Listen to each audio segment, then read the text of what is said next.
Smart, the drop in depth you get and how critical Smart is to this team because, he's a defensive player of the year. How you feel about him being the defensive player of the year is another thing, but he can guard small, he can guard the perimeter and some wings.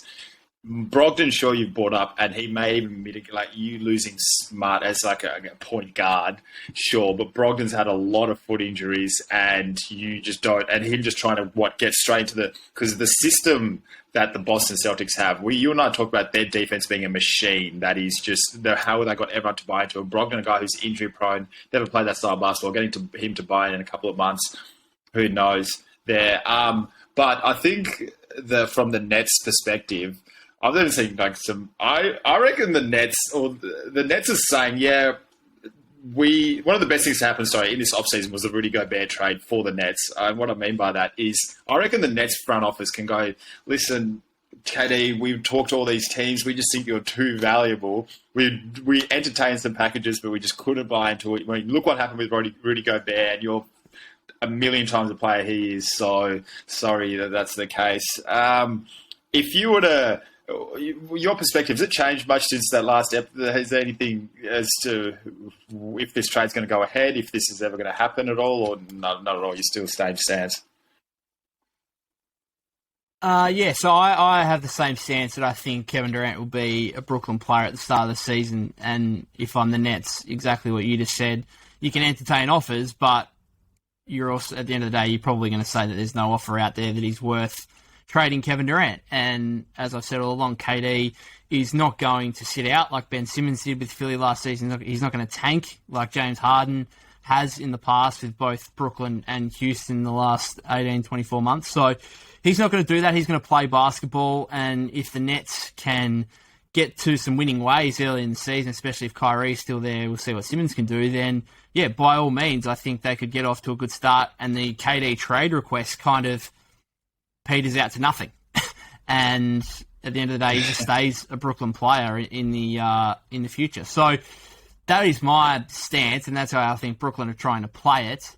I did have a difference, so I don't necessarily like to change my opinion too much, but when I heard that Shams report regarding Marcus Smart and then Jaylen Brown being included, obviously, in any such deal, so my initial thought was, I like Marcus Smart, but why is he holding up a deal from a Boston perspective?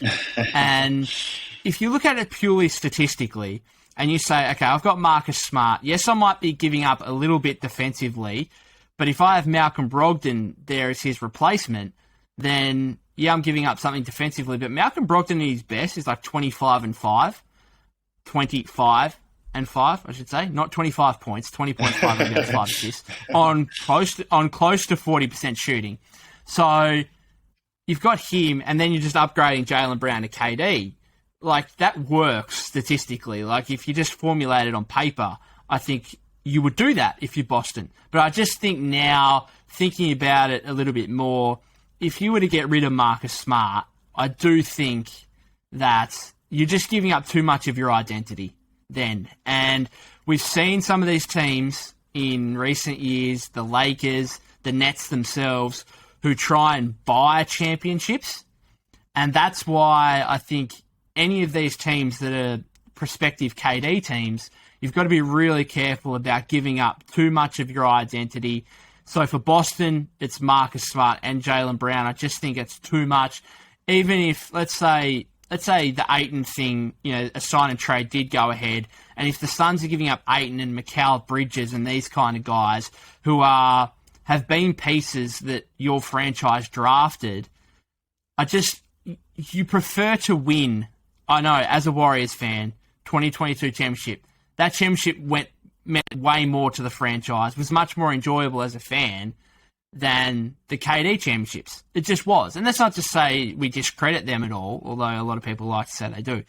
But there's something about, being a homegrown team, drafting players and developing them and building your roster to a point where you're finally NBA contenders rather than just trying to land the biggest fish in the pond and just jumping straight to championship contention. Now, Boston are a bit different because they have been in championship contention. They just lost the NBA Finals.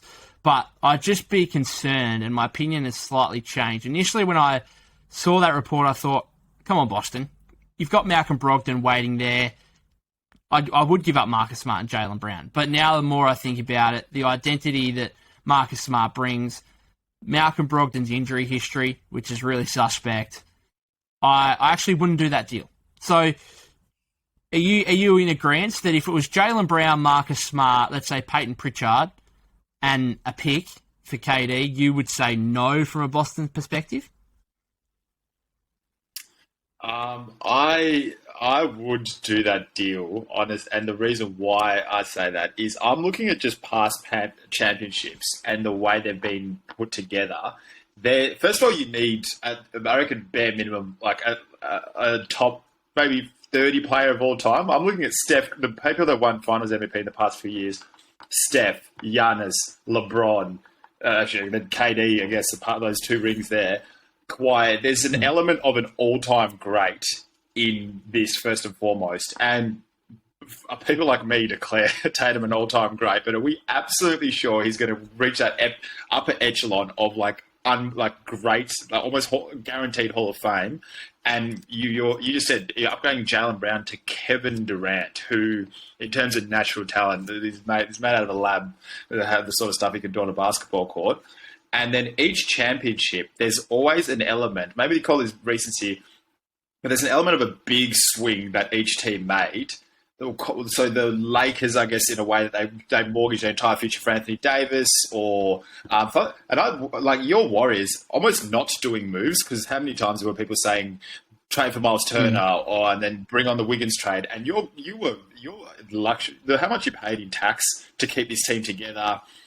There's an element of something huge happening, and Boston have been building for a while. They've got this new coach and everything, but I think that's just the climate of today's NBA. You not only need that top 30 player of all time to win a championship, but there's an element of, I mean, we look at that Lakers championship or anything like that. Do we really care about Lonzo Ball or Brandon, like the way they've risked their entire future? If it ends in a championship, there are entire franchises out there that have never won a championship in their entire life. The fact that you have that on the table, Kevin Durant, I reckon you could convince you if he's going to a front office like that with a coach like that, he won't. I can't imagine him demanding a trade with the instant success that would be. So, unfortunately, that's the climate of today's NBA. And if that's on the table, this is Kevin Durant. I can't put it any simpler than that.